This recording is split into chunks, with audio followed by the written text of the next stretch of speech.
네, 시청자 여러분 안녕하십니까? 조현성입니다. 새해를 맞아 정치개혁에 대한 목소리가 갈수록 높아지고 있습니다. 지난 연말 여야 정당과 시민사회단체가 2023년 정치개혁의 해 선포 기자회견을 열고 본격적인 선언을 한 데 이어 대통령과 국회의장도 선거제도 개혁을 거들고 나섰습니다. 시사원에서는 신년 특집으로 오늘부터 두 차례에 걸쳐 정치개혁에 대한 이야기 나눠보겠습니다. 오늘 첫 시간은 우리 정치제도 무엇이 문제이고 어떻게 풀어나가야 좋을지 하나하나 살펴보겠습니다. 함께해 주신 분들 소개하겠습니다. 이탄희 더불어민주당 국회의원 함께해 주셨습니다. 네, 안녕하세요. 이동학 더불어민주당 전 최고위원 나오셨습니다. 반갑습니다. 천하람 국민의힘 혁신위원 나오셨습니다. 네, 순천의 천하람입니다. 김용태 국민의힘 전 최고위원 함께해 주셨습니다. 문정은 정의당 광주시당 위원장 나오셨습니다. 네, 안녕하세요. 오주섭 광주경실련 사무처장 함께해 주셨습니다. 네, 반갑습니다. 네, 반갑습니다. 네, 정치 개혁하면 사실상 매우 오래된 이야기입니다. 그래서 냉소적인 분들은 이번에도 뭐 달라지겠어 이렇게 말씀하실 분들도 많으리라 생각이 됩니다.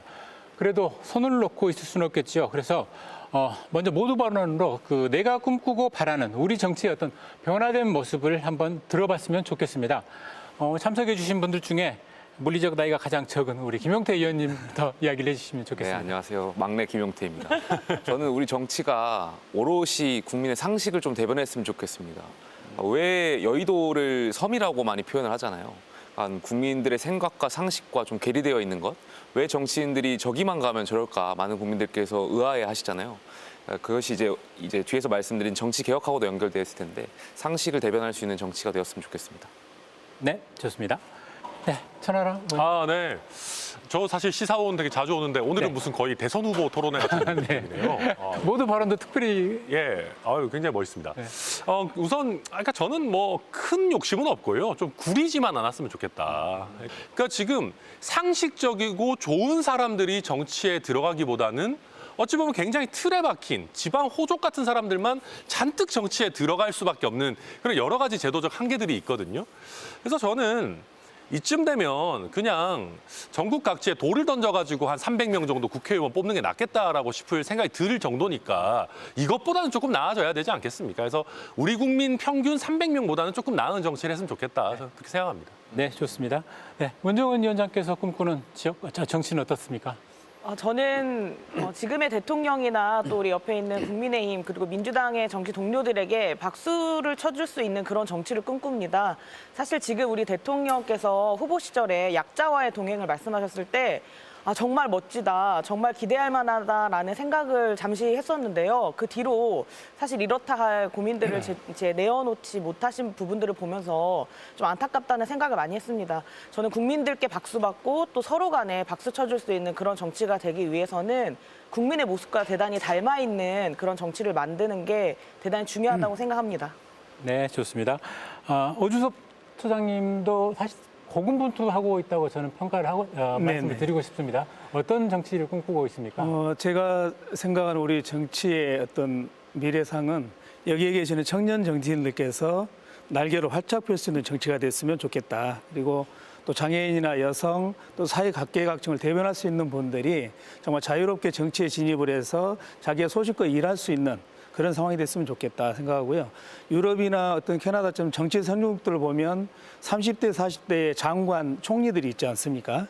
어떤 그런 우리나라 정치의 미래, 그게 좀 조만간에 왔으면 좋겠다. 그건 바로 정치 제도 개혁을 통해서 가능한 일이다 이렇게 생각을 합니다. 네, 좋습니다.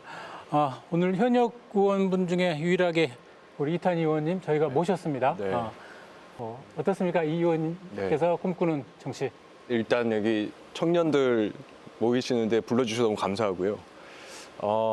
저는 좀 정치가 국민들한테 좀 희망을 줄 수 있었으면 좋겠습니다. 뭐 상투적인 이야기일 수는 있지만 올해 너무 힘들 것 같습니다. 경제가 상반기에 정말 빙하기라고 부를 수 있을 정도로 너무너무 힘들 것으로 예상이 되고 있는데 우리나라 정치가 그래도 어쨌든 전 국민 5천만 명이 경제활동에서 만든 600조 원 넘는 세금을 쓰는 곳이고 100만 명에 넘는 공무원들에게 명령을 해서 나라를 움직이는 곳이니까 이 막대한 돈과 사람을 이용해서 이 빙하기에 처한 우리 국민들한테 좀 희망을 주는 그런 정치가 됐으면 좋겠습니다. 네, 좋습니다. 이동학 의원님이 꿈꾸는 정치 듣고 싶습니다. 저는 정치의 힘은 대화와 타협에서 온다고 생각합니다. 근데 대화와 타협이 실종되다 보니까 결국 그 자리를 차지하는 건 사법이에요. 그러니까 결국 경찰, 검사, 법관 이런 사람들이 정치인들을 대신해서 판단할 수밖에 없고 그러면 역으로 이런 생각을 하게 될 것 같아요. 아니 정치인들 지들이 대화하고 타협해서 결론을 내면 되지 왜 자꾸 사건들을 우리한테 갖다 맡겨서 우리가 판단하게끔 하는 것이지? 정말 바보 같은 지금 상황이라고 생각하고요. 정치인들이 스스로가 자기 목줄을 계속 사법에다 갖다 바치는 지금 이런 상황이 아니라 실제로 대화, 타협 이런 것들이 구현이 되고 작동이 돼서 정치적으로 어려운 일들 이런 것들을 좀 타결해서 국민들도 숨통 좀 틔울 수 있게 만들고 실제 미래를 잠식당하고 있는 우리 청년들의 미래 이런 것들을 좀 열어 제껴줬으면 좋겠다 이런 생각을 갖고 있습니다. 네, 그럼 그 정치 개혁을 위한 그 강론으로 한번 들어가 보겠습니다. 결국 핵심은 선거구제 개편이지요. 어떻습니까? 어떻게 생각하십니까? 천 의원께서 이야기해 주시겠습니까? 그러니까 소선거구제 뭐 좋은 점도 많아요. 뭐 간단하고요, 우리 익숙하고 뭐 좋은 점도 많은데요. 근데 이게 그러니까 우리 지역주의라든지 이제 각 당의 텃밭이라든지 이런 거랑 결합해가지고요, 유권자의 힘은 너무 떨어뜨리고 공천권자의 힘은 너무 올려놨습니다. 그러니까 이 시스템 자체가 일반적인 국민이랑 굉장히 많이 떨어져 있다라는 게 네. 첫 번째고요. 그다음에 두 번째로는 국회의원이 거의 무슨 도의원 같아요. 그냥 이 조그마한 지역구 안에서만 선택만 받으면은 전국적으로 굉장히 욕 많이 먹어도요, 3선, 4선, 5선 할 수 있습니다. 아마 많은 분들 텔레비 보시면서 아니 저 따위 사람이 왜 또 저 지역은 사람들이 정신 나갔나 왜 저런 사람 계속 뽑아주냐라고 욕하실 거예요. 근데 그 사람은 어찌됐든 그 조그마한 자기의 영토 안에서는 어마어마한 기득권 갖고 있는 거거든요. 그러니까 우리 국회의원들이 시야가 중간이 없고요. 아주 높은 공천권자만 보거나 아니면 아주 작은 자기 지역구만 봐요. 네. 그러다 보니까 이 시야를 조금 중간으로 올리자 그런 논의를 저희가 하고 있는 겁니다. 네. 저는 개인적으로 그 우리가 나아가야 될 방향이라고 생각하는데 결국에 이 제도가 문제라고 생각합니다. 그러니까 끊임없이 권력에 줄 서야 하는 구조, 그러니까 소선거구제와 공천개혁을 같이 이루어 나가야 된다고 생각하는데요. 그러니까 말씀하신 대로 권력자에게 줄을 서서 공천만 받는다면 상대적으로 쉬운 지역구들이 있지 않습니까? 예를 들면 민주당 같은 경우는 호남이 될 것이고 저희 국민의힘 같은 경우는 대구 경북 지역을 예로 들 수 있는데 그런 지역에서 공천만 받고 또 소선거구제에서 당선 가능성이 굉장히 높다 보니까 그래서 그런 제도가 우리 국회의원들이나 이런 정치를 고착화시키고 굉장히 안 좋은 쪽으로 몰아갔던 것 아닌가 그렇게 생각되고요. 두 번째로는 저희가 헌법 46조 2항을 보면 국회의원은 국가 이익을 우선해서 양심에 따라 행하게 되어 있습니다.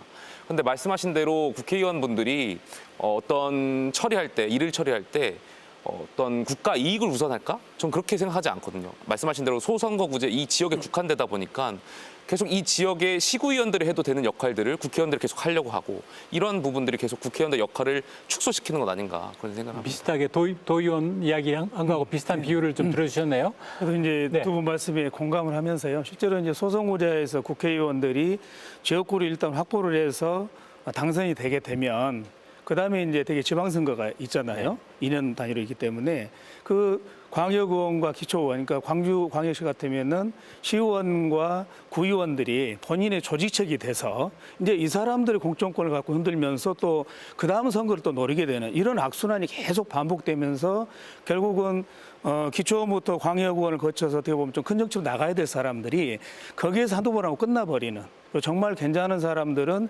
정치와 함열을 느껴서 한두 번 하고 말아버리는 경우도 발생을 하거든요. 그래서 이런 소선거구제의 국회의원 선거제도 어쩌면 지역에서는 제왕적 국회의원 제도를 그냥 고착화시키는 네. 그런 결과를 가져왔다고 봐야죠. 사실 너무 오랫동안 이게 이제 지속이 된 거죠. 사실은. 네, 그렇습니다. 네. 일반 유권자들 입장에서는 소선거구제 또 중대선거구제 하면은 잘 와닿지 않습니다. 이탄희 의원님께서 조금 더 쉽게 이야기를 해주신다면. 어려운 임무를 저한테 주세요. 쉽게 말하면 소선거구제는 각 당이 한 명씩만 공천하는 제도입니다. 네. 그래서 정당이 공천을 하고 나면 그 다음에 그 당을 지지하는 유권자는 사람을 고를 수가 없습니다. 이게 소선거구제입니다. 네. 특히 우리 호남의 유권자들분들이 그거 많이 느끼실 텐데요. 민주당에서 공천이 되고 나면 사실 그걸로써 사실상 본선은 끝난 경우가 많습니다. 그래서 내가 굳이 투표장에 가야 하느냐 이런 회의감도 많이 느끼셨을 텐데요. 그게 바로 소선거구제입니다. 네. 소선거구의 이제 문제점이라고 할 수 있는 거는요. 첫 번째는 경쟁이 없다는 거고요. 공천을 받고 나면 끝나기 때문에 유권자들 앞에서 경쟁하지 않습니다. 공천권자 앞에서 경쟁하죠. 그래서 좀 뭐 마음 불편한 이야기일 수는 있겠지만 작년에 있었던 사건들 중에서 공천권자 앞에서 경쟁하는 모습을 극단적으로 보여준 사례가 바로 우리 윤석열 대통령의 미국 갔을 때 욕설 파일 사건이라고 생각해요. 5초도 안 되는 파일이고 전 국민이 다 들었는데 그거를 한 당의 정치인들이 수십 가지 버전으로 해석을 하면서 열심히 방어를 하잖아요. 이게 바로 공천권자 앞에서 경쟁하고 국민들은 아랑곳하지 않는 모습의 전형이거든요. 이걸 만들어내는 게 바로 소선거구입니다. 이걸 바꾸자는 겁니다. 네. 네, 이 중대선거구제라고 하는 것은 보통 지역구 이 작게 쪼개는 것이 아니라 지역구를 좀 넓혀서 여러 명을 당선시켜 보자라고 하는 게 이제 중대선거구제입니다. 또 잘게 쪼개면 중선거구제가 있고 대선거구제가 있는데 이건 좀 복잡하니까요. 그래서 국회의원 선거도 2~3명 정도가 당선될 수 있는 선거구로 가보자라고 하는 게 중선거구제고요. 5인 이상으로 한번 해보자라고 하면 대선거구제가 되는 거예요. 그러면 지금에 있는 예를 들면 광주의 경우 8석인데요.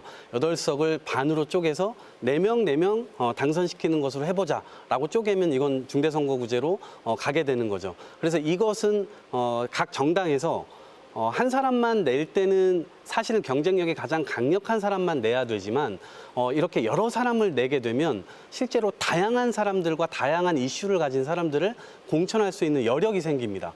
그러면 실제로 50대, 60대 남성에 국한된 후보자들이 굉장히 많았잖아요. 근데 여성도 공천할 수 있게 되는 것이고요.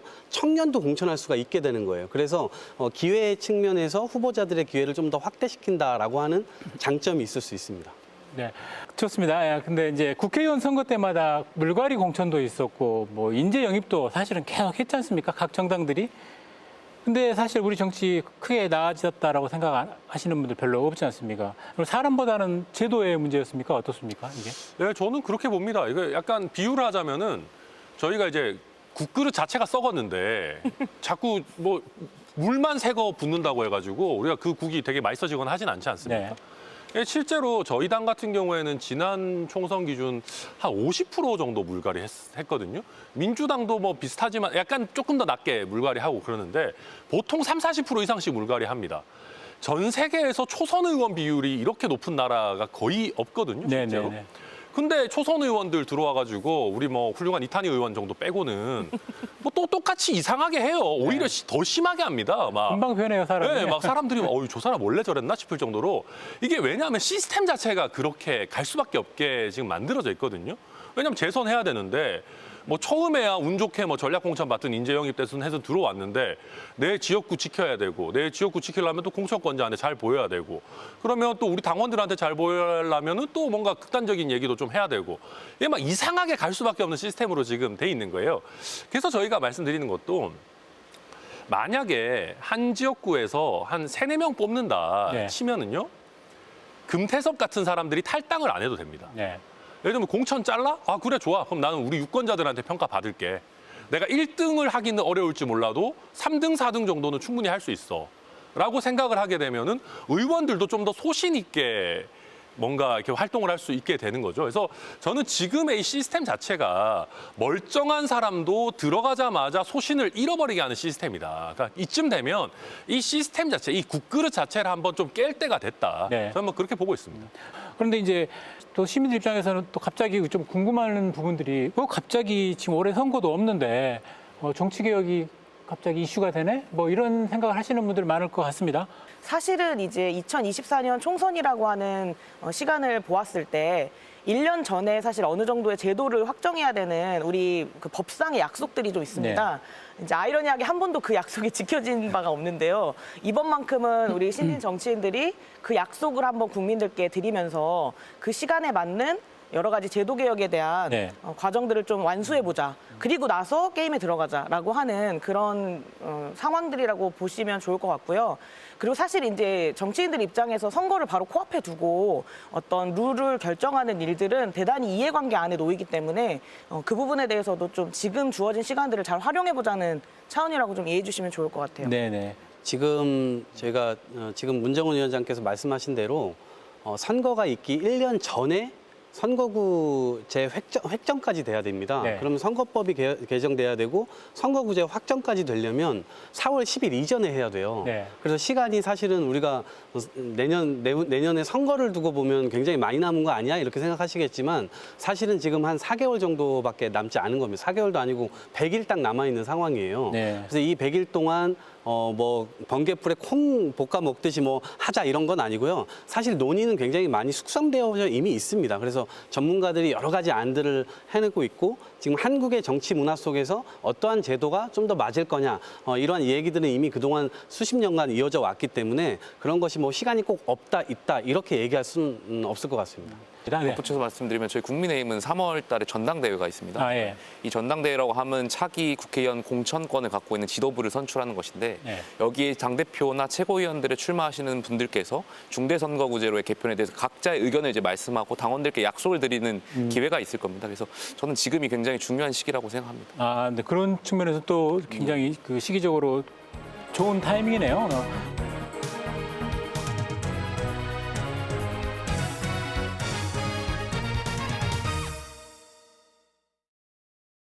그러면 나머지 대안들을 갖고 조금 더 이야기를 해봤으면 좋겠습니다.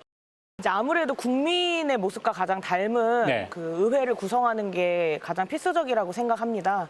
그러기 위해서는 사실 다양한 정당들이 존재할 수 있도록 하는 다당제 개혁의 정치 개혁이 필요한데요.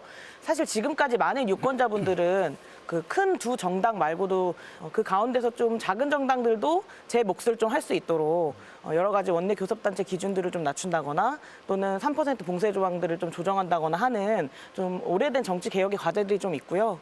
그리고 사실 우리 지역만 보게 되면 소선거구제라고 하는 게 이제 8개 지역구에서 1등만 뽑고 있는 제도이거든요. 네. 그러다 보면은 사실 정의당 입장에서는 후보를 못 내는 지역구도 생기게 되고 또 다른 정당들도 후보를 내지 못하는 지역구가 생기게 돼요. 그렇게 되면 지지하고 있는 후보들을 찍지 못하기 때문에 정치의 변화에 대해서 실망하시게 되거든요. 그런데 이제 중대 선거구제라고 이제 선거구제의 폭을 넓히게 되면 그 안에서 좀 다양한 정당의 후보들이 후보를 내고 또 시민들께 평가받을 수 있는 그런 시작이 되지 않을까라는 기대감을 좀 갖고 있습니다. 네. 천 의원께서는 개인적으로 어떤 그 보완책들이 좀 이렇게 생각하고 있는가요? 네, 뭐 이게 뭐 약간 막 아주 이상적인 드림 계획 이런 거는 사실 별로 의미가 없고요. 뭐 네. 그런 거는 진짜 막 엄청난 개혁들이 필요합니다. 막 국회의원 숫자도 늘려야 되고 뭐 비례도 엄청 늘려야 되고. 근데 아직 국민들이 그런 변화까지 원하시는지 저는 솔직히 잘 모르겠습니다. 네. 근데 그런 대목도 필요는 하지 않습니까? 필요하죠, 네. 필요하죠. 근데 이제 그러면 현실 가능한 정도의 수준에서 생각해 보면 저는 한 지역구에서 한 2명은 너무 안 좋고요. 네. 한 4명 정도 뽑는 게 현실적으로 나쁘지 않다. 이게 왜 그러냐면은 제가 느끼는 게 저희 광양에 서동용 의원이라고 있습니다. 네네. 당연히 뭐 민주당 의원인데 네. 이게 지역구가 쪼개져 있잖아요. 그러니까 광양 자체가 사실 하나의 지역구거든요. 그 네. 곡성굴에 붙어 있고 일부 네. 순천 붙어 있습니다만은 저한테 그런 얘기를 하시더라고요. 부산항 개발 계획을 하자 그러면 부산의 의원들이 막 8, 9명씩 나와가지고 막 토론회도 하고 그러는데 광양항 개발 계획 하자 그러면 전라남도에 있는 다른 의원들 불러도 안 온다. 자기 혼자 토론회하고 그런다. 근데 만약에 우리가 상상 한번 해봅시다. 순천이랑 여수랑 광양이랑 옆에 뭐 곡성굴에 뭐 고흥 뭐 이렇게 붙여가지고 경북권으로 합쳐가지고. 네. 한 4명 정도 뽑는다 칩시다. 그러면 모두가 광양이 자기 지역구인 거거든요. 그 4명 다. 물론 자기의 주 지역은 근거 지역은 있겠습니다만은 그렇게 하면 전라남도 동부권의 이슈에 대해서 공통적으로 대응을 할 수 있는 나름대로의 정치적인 동지가 될 수 있는 겁니다. 또 유권자들 입장에서도 국회의원이 한 명이 아니고 여러 명이니까 아니 저 인간들 중에 그나마 누가 좀 더 열심히 하고 잘하나 이런 걸 또 평가도 하실 수 있는 것이거든요. 그리고 한 4명 정도 뽑으면은 이게 뭐 꼭 제가 당선되려고 하는 말은 아니지만은 국민의힘도 한 명 정도 될 수 있고 아니면 정의당, 진보당이랑 3, 4등 가지고 엄청 경쟁이 치열할 겁니다. 네. 그래서 이렇게 해서 약간 뭐 국민들이 보셨을 때 조금 더 선택지도 많아지고 또 궁극적으로 여의도에서도 다당제가 되고 이런 것도 있겠지만 일단은 지역 유권자들 입장에서 좀 더 선택지가 다양해지는 뭐 그런 장점이 있지 않나 네. 생각합니다. 그런데 그 이게 저희가 이제 헌법에 보면 대통령 중심제지 않습니까? 대통령의 입장에서도 사실 중대선거구제가 일을 할 수 있는 구조로 갈 수 있는 방향인 것 같아요. 왜냐하면 무슨 말이냐면 지금 양당제가 고착화되면서 예산안 처리도 굉장히 늦어졌잖아요. 늘 싸우고 반목하고 하는데 합의점을 찾기 어려운데 중대선거구제로 전환돼서 보다 많은 다양한 분들이 진입을 하게 되면 대통령 입장에서 어떤 일을 추진할 때 조합을 할 수 있거든요. 국회 입법을 통과시키기 위해서 처음에는 본인이 속해 있는 여당을 가지고 있지만 언제든지 제1당, 제2야당, 제3야당하고 얼마든지 조합을 해서 그 사안마다 입법을 할 수 있기 때문에 대통령께서 일을 하기에도 되게 좋은 제도라고 저는 생각합니다. 김용태 최고위원이 이런 거 대통령한테 전화해서 말씀드린 거 아니에요? 중대선거구제 얘기하고 그러시는데. 네. 저는 조금 비례대표 확대가 좀 필요하다라고 생각하는 네네. 입장이에요. 네. 왜 그러냐면 이제 소지역구로 찢어져서 자기 지역구만을 위한 예산을 땡겨가고 그거를 자기가 했다고 플랜카드 걸고 네. 지역에서는 그게 박수 받을지 모르겠지만 실제로는 우리 국가 전체를 향해서 해야 될 결정 그리고 국가 전체 공동체를 위한 예산 배정 이런 것들을 막 하려고 하는데 우리 지역에 달이 나야 되니까 여기서 빼가고 저 사람 빼가고 그러니까 일종의 국회의원들이 개개인의 어떤 파워게임 양상으로 이거를 찢어 발겨가기 시작하면 실제로 국가 전체를 위한 계획과 결정은 도대체 누가 합니까? 근데 국회는 국가 전체를 관장하면서 일을 하는 곳이에요. 네. 자기 지역구의 일은 아까 천하람 의원님 말씀하신 대로 구의원, 도의원 이런 분들이 이걸 하는 겁니다. 제가 높낮이로 얘기하는 건 아니에요. 네네. 자기 섹터가 분명히 나눠져 있는 겁니다. 근데 국회의원마저 국가 일은 후순위로 밀어두고 자기 지역구의 일을 우선시하게 되면 나라의 미래가 어떻게 되겠습니까? 그러니까 청년의 미래도 잠식당할 수밖에 없고 특히나 우리나라가 지금 초고령화의 속도가 전 세계에서 가장 빠른 나라입니다. 네. 그러면 이 복지제도부터 시작해서 이게 다 지속 가능하지가 않아요. 연금도 지속 가능하지 않죠. 의료제도도 지속 가능하지 않죠. 복지 물론 마찬가지입니다. 일자리도 그렇고요. 이게 세대 간에 엄청난 폭탄을 안고 있습니다. 그러면 국가 전체를 위해서 공생과 상생의 정치를 어떻게 만들 거냐 이 시야를 가지고 국회의원을 해야 되는데 자기 지역만 쳐다보면서 국회의원을 하면 어떻게 하겠습니까? 소를 키울 사람이 없어요. 네. 방금 지역 소멸에 관한 부분 말씀하셨는데요. 네네. 정말 사실 심각하죠. 서울과 경기도 수도권의 인구가 지금 51% 이상이 되고요. 산업이나 경제 문화가 한 80% 이상이 집중돼 있잖아요. 그리고 전국의 기초지자체가 228개가 있는데 거의 한 113개, 절반 정도가 2030년이면 이 고령화가 심각해져 가지고 네.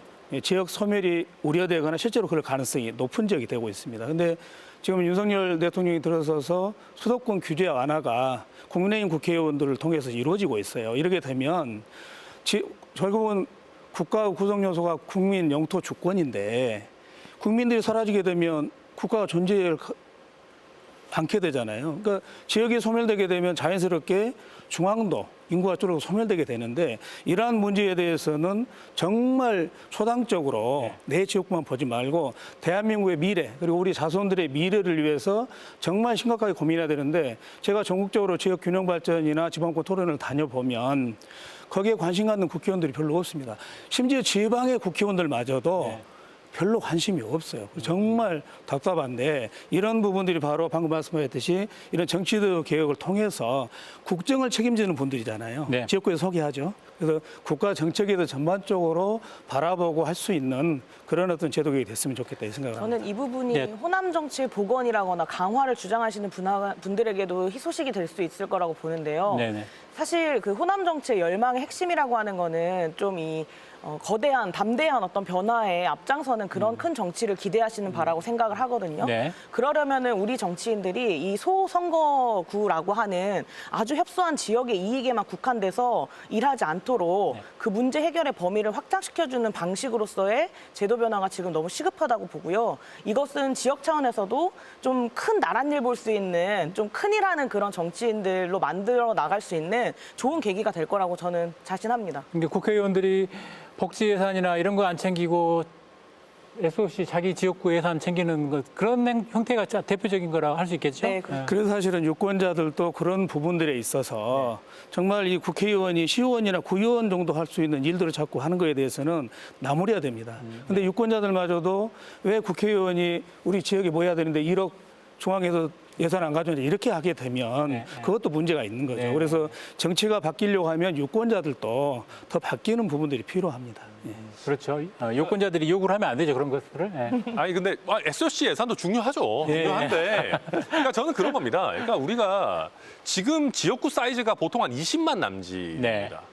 근데 저는 지역을 챙기더라도 약간 큰 틀에서 챙겼으면 좋겠다는 거예요. 네. 그러니까 광주에 있는 수많은 국회의원, 뭐 전남에 있는 의원들도 자기 지역구만 보지 말고 하다못해 광주의 발전 정도, 전라남도의 발전 정도, 요 정도까지는 그러니까 뭐 국가 전체의 발전, 그건 뭐 대선 후보들이 걱정하더라도 최소한 자기 광역지자체의 전체적인 발전 플랜에 대해서는 좀 고민을 해야 될 거 아니겠습니까? 저는 그런 관점에서 큰 틀의 SOC 예산, 우리 지역의 먹거리 이런 거 고민하는 건 좋습니다. 네. 근데 그게 아니라 그냥 내 지역구, 이쪽 조그만한 지역구로 이걸 어떻게든 내 힘을 써서 챙겨와야 돼. 뭐 하다못해 같은 시 안에 가불인데 서로 싸워가지고 이건 내가 가져갈.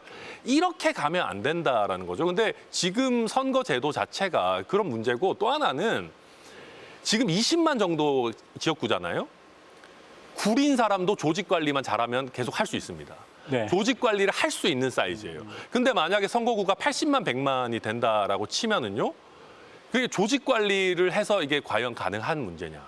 그러면 이제는 그것보다는 뭔가 본인의 능력이나 어떤 비전 같은 걸로 좀 더 승부를, 뭐 100%는 아니겠습니다만은 좀 그런 쪽으로 유도를 해야 된다. 뭐 그래서 선거구 사이즈를 좀 키워야 된다. 뭐 말씀드리는 겁니다. 바로 그런 부분 때문에 자기 지역구만 보다 보니까 3선, 4선을 하더라도 광주의 전체 문제, 전라남도 전체 문제를 보지 않다 보니까 광역자치단체장 가는데도 어렵고 또 광역자치단체장이 된다 하더라도 본인의 어떤 그런 학습 효과가 적다 보니까 제대로 일을 하기도 어려운 상황이 되고 그러다 보니까 결국은 그런 부분들이 발전을 해서 대선 후보까지도 발전을 해야 되잖아요. 그러지 못하는 상황들이 되게 되는 거죠. 그래서 정말 중요한 지적해 주셨다 이렇게 생각을 합니다. 네.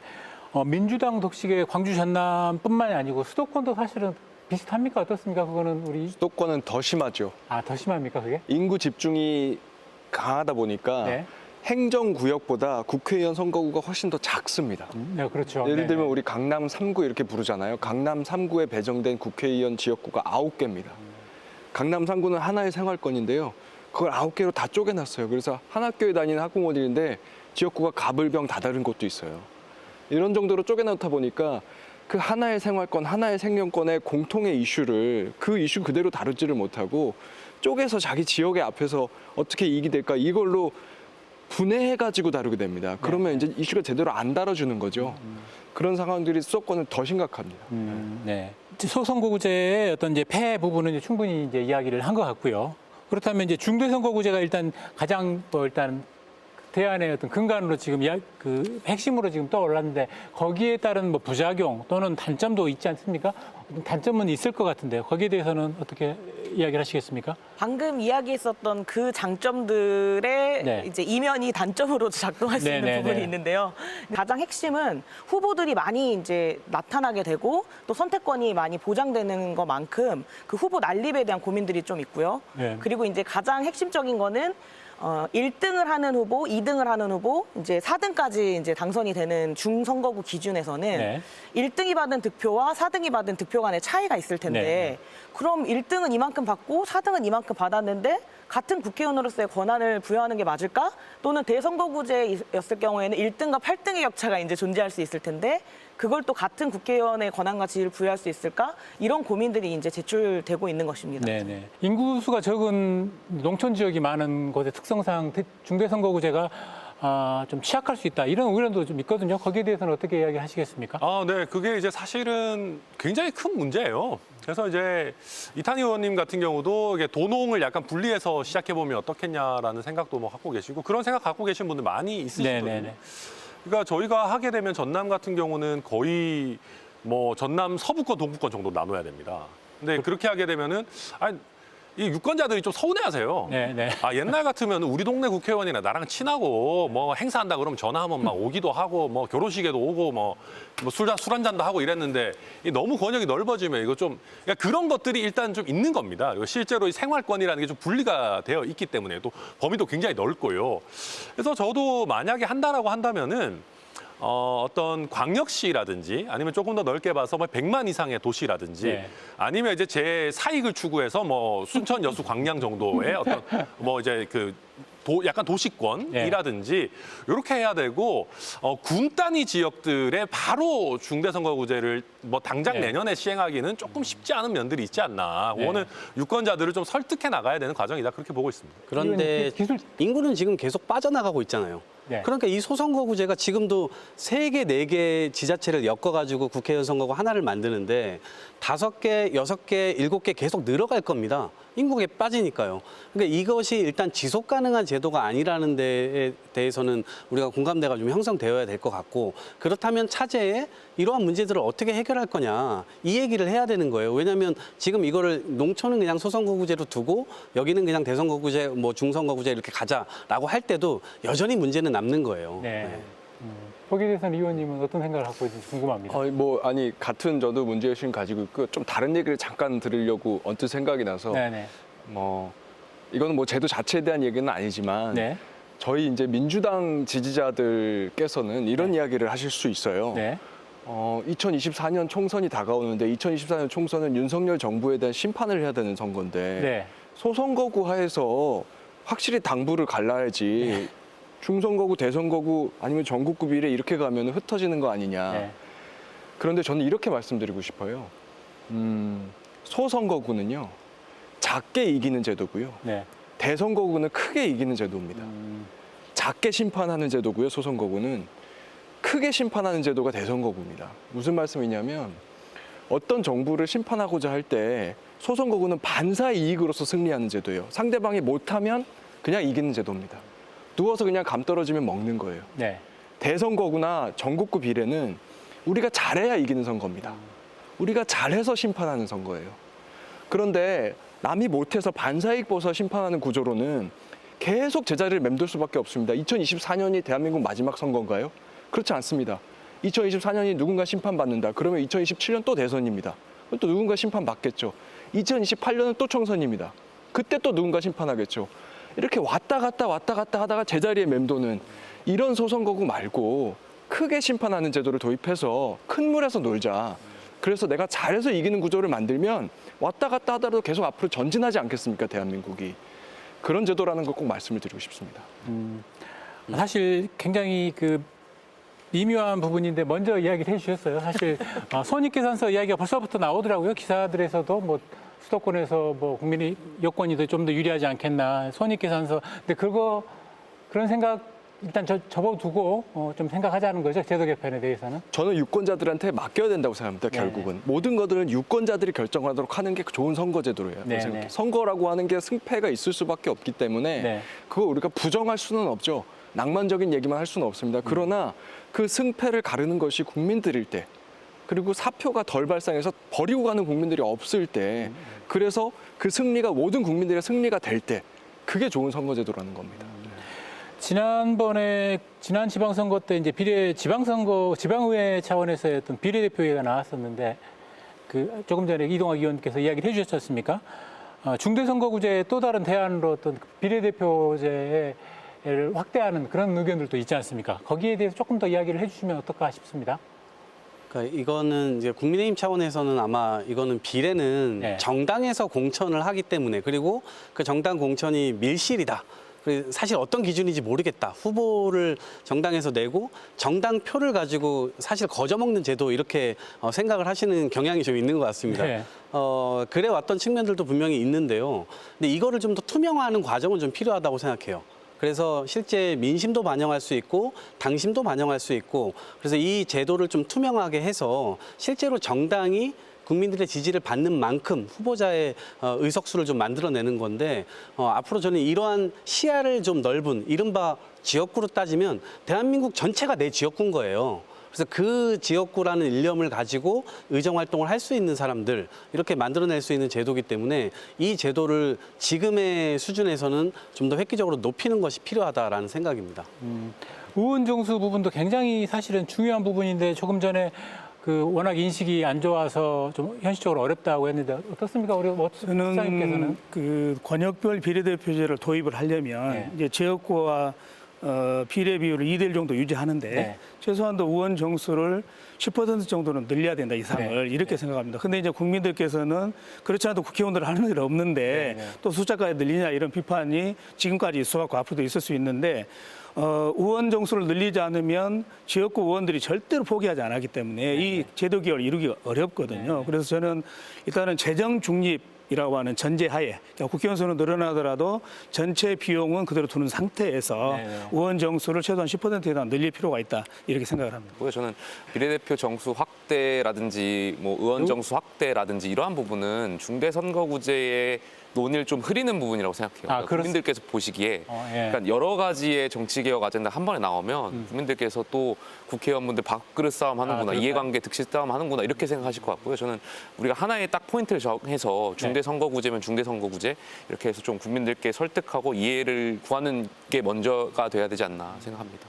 조금 더 단순하게 예. 가자는 거죠. 아, 저는 이 부분 이견이 좀 있는 것 같아요. 아, 네네. 오히려 그렇게 원포인트로 중대선거구제, 뭐 소선거구제 폐지 이렇게 말하니까 네. 국민들 입장에서 좀 뜨악하신 거거든요. 네. 너무 이제 양당의 유불리 중심으로 접근하는 거 아니야? 뭔가 지금 정치가 막 이렇게 진전이 없고 정쟁 일변도이기 때문에 뭔가 양당이 약간 딜을 하는 거 아니야? 라는 의구심이 저는 오히려 더 존재한다고 생각을 하거든요. 그렇기 때문에 저는 정치 개혁의 필요에 대해서는 있는 그대로 다 꺼내놓고 얘기하고 다만 한꺼번에 모든 것을 다 바꿀 수 없기 때문에 이번에는 어떤 취지로 어떻게 약속을 해서 우리가 여기까지 한번 가보려고 합니다라고 하는 대단히 솔직하고 진솔한 설득이 있어야 된다고 생각을 합니다. 네네. 그래서 사실은 정의당 입장에서는 지금 논의되고 있는 안이 100% 정의당이 흔쾌하거나 찬성하거나 이런 게 아니지만 네. 적어도 신진 정치인들은 그러한 합리적인 합의라거나 동의라거나 정치 개혁에 대한 솔직한 국민들과의 대화가 필요하기 때문에 이 자리에 함께하고 있다. 이렇게 이해해 주시면 좋을 것 같아요. 그 하루 이틀 사이에 선거제 개편 관련해서 이제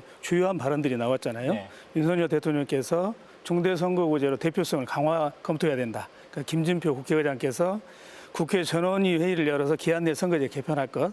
근데 이제 이재명 더불어민주당 대표께서 이런 발언을 하셨어요.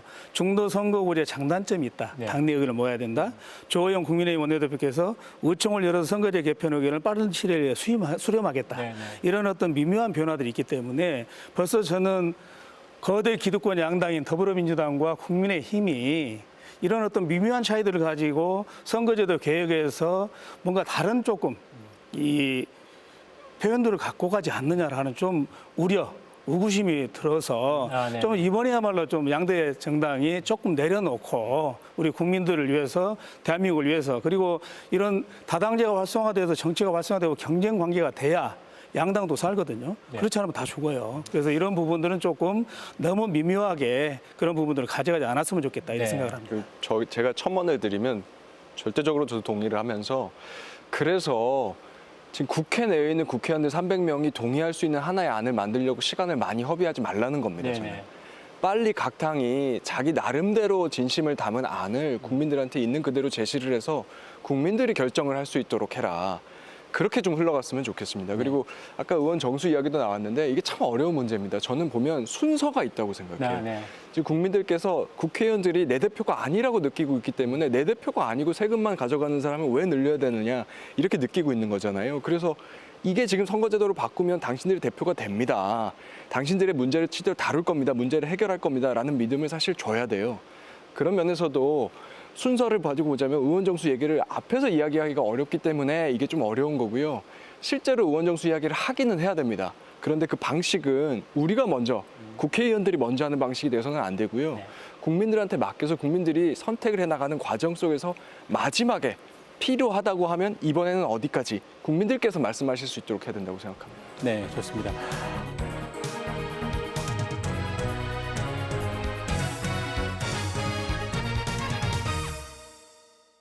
네, 이제 중요한 것은 이것을 어떻게 이제 만들어낼 것인가, 이게 완수해낼 그 제도 개혁을 어떻게 완수해낼 것인가, 이게 관심사거든요. 그동안 이야기들은 나왔었고 차초된 경험들이 너무 많지 않습니까? 어떻게 해야 될까요? 가장 바람직한 일정표라고 할까요? 어떤 모습이 될 수 있습니까? 전 지금 중요한 거는 정치인들이 하나의 합의된 안을 만들기 위해서 시간 소비하는 게 중요하지 않고요. 네. 여러 개 아니라도 빨리 만들어서 국민들 앞에 소개하는 게 중요하다고 네네. 생각합니다. 그렇게 해서 국민들이 직접 그것을 보고 판단하고 고민하고 마지막에 최종적인 결정까지 할 수 있도록 네. 그런 절차들 다 완비돼 있거든요. 국민공론화위원회를 네. 지금 설치할 수 있도록 법적인 근거도 있고요. 예산도 다 지금 책정이 돼 있습니다. 네. 그래서 국민들 결정하실 수 있도록 빨리 정치인들이 여러 개 아니더라도 소개를 해라, 메뉴를 내놔라 네. 이렇게 말씀드리고 싶습니다. 그와 관련해서 또 우리 이탄 의원께서는 또 다른 또 제안들을 좀 하셨지 않습니까? 구체적으로 어떤 제안들을 하신 거예요? 뭐 방금 말씀드린 연장선인데요. 네. 저는 선거구를 어떻게 만드는 게 절대적인 진리다. 사실 이런 답은 없다고 네. 생각합니다. 근데 국회의원들한테 맡겨두면요, 국회의원들이 각 선거구의 단점만 이야기하면서 본인들한테 불리한 거 계속 거부해요. 네네. 그래서 핑퐁하면서 시간 가거든요.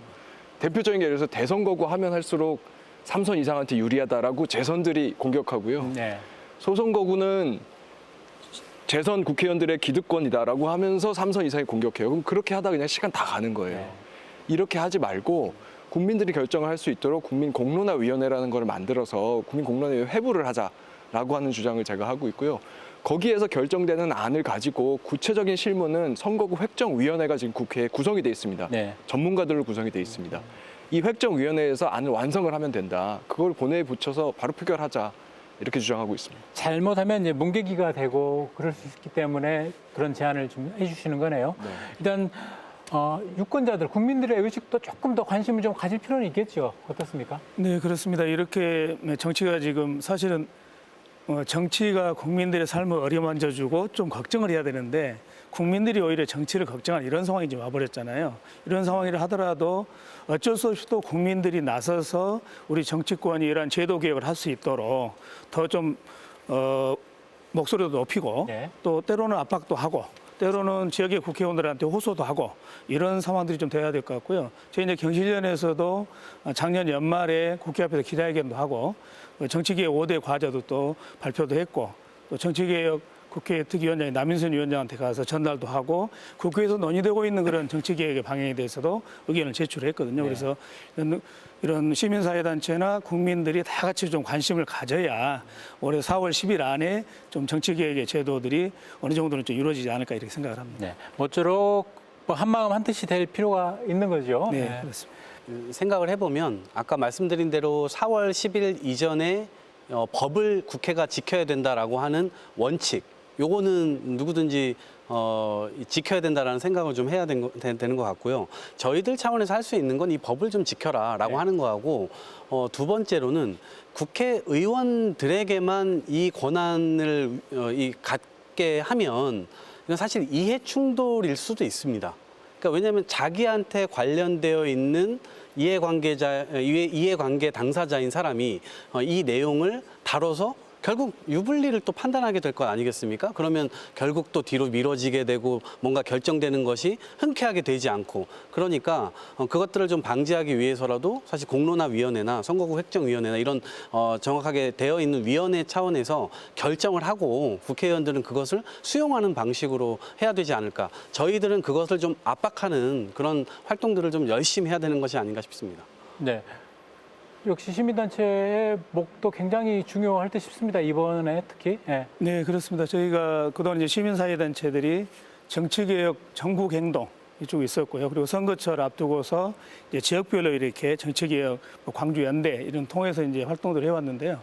이제 그런 활동들도 전국적으로 하고 또 각 개별 시민단체별로도 이런 정치개혁이 될 수 있도록 촉구하고 또 어떤 안들을 제시하는 이런 활동들이 돼야 될 것 같습니다. 저희 경실련도 지속적으로 이런 활동들을 전개할 계획을 가지고 있습니다. 중앙경실련과 함께 전국에 25개 지역 경실련이 있거든요. 함께 하기로 이미 작년에 결의를 했고요. 그렇게 하고 있습니다. 네, 이런 제도 개혁의 어떤 그 움직임들이 결실을 맺기 위해서는 어떤 노력들이 좀 필요하다고 생각을 하시는지요? 우선은 이 정치, 대한민국 정치를 어떻게 바꿔야 되는지에 대한 좀 큰 틀의 합의나 대원칙 같은 것들이 좀 설정이 돼야 될 것 같습니다. 시기적으로는 이제 설을 또 앞두고 있고 방금 말씀하셨던 타임테이블 중심으로도 2, 3월 달, 빠르게는 1, 2월 달에 이 논의가 좀 대단히 숙성이 돼야 되는데요. 사실 아주 없던 걸 저희가 지금 결정하는 것은 아니고 어떤 안들이나 또 전문가들의 고견들은 이미 다 내용적으로 다 만들어져 있습니다. 네. 과연 지금 이 시기에 우리가 흔히 말하는 이제 대전환의 시기에 피할 수 없는 이 전환의 시기에 어떤 제도적인 도구를 들고 이 사회를 좀 바꿔 나갈 거냐라고 하는 전 국민적인 어떤 토론들이 대단히 집중되어야 되는 시기라고 좀 호소드리고 싶고요. 고양이 목에 방울 난다는 말 있잖아요. 이것을 정치인들과 국회의원들에게만 맡겨놔서는 안 된다. 이거를 좀 명심하면서 시민들의 이제 관심들 많이 부탁드리는 차원입니다. 이런 얘기들이 굉장히 불길한 얘기들입니다. 이게 뭐 저는 이렇게 정치개혁 논의 나올 때마다 네. 무슨 뭐 당이 기득권을 내려놔야 된다, 뭐 선당 후사의 자세로 해야 된다, 국민의 관점에서 봐야 된다, 이러면 다 망합니다. 네. 그런 얘기 나오기 시작하면 뭐 되질 않아요. 네, 보통은 그 사람들의 이기심을 자극해야 됩니다. 그러니까 이제 예를 들면 저희 같은 사람들은 각 당에 가가지고 앓는 소리 같은 거 해야 됩니다. 우리 질 수도 있다. 네. 솔직히 양당, 저는 지금이 굉장히 좋은 타이밍이라고 생각하는 게 양당 모두 누가 수도권에서 이긴다고 장담하기 어렵습니다. 네네. 저희도 뭐 마찬가지고 민주당도 뭐, 그렇죠. 뭐 사법 네, 리스크니 네, 뭐니 네. 뭐 되게 복잡하거든요. 그렇기 때문에 지금 이 논의가 할 수 있는 겁니다. 그러니까 과거에 이게 진척이 없었던 거는 영남의 의석수가 더 많은데 뭐 호남은 3명, 4명 뽑아봐야 국민의힘 안 된다. 뭐 대구에서는 민주당이 30, 40%까지 올라왔는데 그럼 대구 의석만 내주는 거 아니냐. 뭐 난장판이었기 때문에 잘 안 되는 거였는데 지금은 수도권이라는 파이가 굉장히 커졌고 이거는 누가 어떻게 가져갈지 알 수 없는 상황이 됐습니다. 또 하나는 저희가 지금 대통령이 얘기를 했지 않습니까? 윤심 마케팅을 해야 됩니다. 저희 당 입장에서는. 네, 네. 아니 그렇게 대통령한테 충성하는 거 좋아하시는 분들인데 대통령 얘기 묻지도 따지지도 말고 들어라. 그렇게 가야 돼요. 그리고 사실 이게 굉장히 중요한 얘기인 게요. 원래 국민의힘에서는 중대선거구제 논의가 거의 터부시 돼 왔습니다. 네. 왜냐하면 이거 괜히 했다가 무슨 뭐 유승민 신당, 이준석 신당 같은 거 나오면 어떡하냐. 그런 게 있었는데 대통령이 얘기를 했기 때문에 일단 이 터부는 깨줬어요. 그래서 저는 저희가 각 당에서 물론 대의도 있고 뭐도 있고 하겠지만 전체적으로 봐서 우리가 나쁘지 않다. 네. 일단 안정적으로 할 수 있다. 이기적인 면을 좀 이렇게 잘 돋궈야 된다라고 생각하고 있습니다. 아주 현실적인 일을 만들기 위한 어떤 제언을 해주셨습니다. 이제 시간이 얼마 남지 않았고요. 김영태 의원님, 처음과 끝을 장식합니다. 소선거구제냐 중대선거구제냐는 아까 저희가 조금 전에 말씀드렸듯이 다 장단점이 있습니다. 그런데 이제 국민 여러분들께서 한번 생각해 보신 한 해가 되었으면 좋겠습니다. 이 소선거구제가 이탄 의원 말씀하신 대로 저희가 채택한 지 30년이 지난 지금 이 시점에 정말 오롯이 민주주의 다원성을 담보하고 있는가, 그리고 과연 국회는 반대를 위한 반대만을 하고 있지 않는가, 이러한 것들을 국민들께서 좀 고민해 주시고 여기에 대한 맞는 제도가 어떤 것인가를 국민 여러분들께서 직접 선택해 주셨으면 좋겠습니다. 네, 6분 오늘 수고하셨습니다. 네, 새해 첫 시사원 정치 제도 개혁을 화두로 이야기 나눠봤습니다. 토론 보시면서 정치에서도 희망을 찾아볼 수 있겠구나 하는 그런 생각이 드셨길 바라보며 시사원 마치겠습니다. 다음 주 이 시간에는 두 번째 주제로 지역 정치, 지방 정치가 나아가야 할 길에 대해 이야기 나눠보겠습니다. 오늘 같이 해주신 6분과 함께 다시 찾아뵙겠습니다. 시청해주신 여러분 고맙습니다.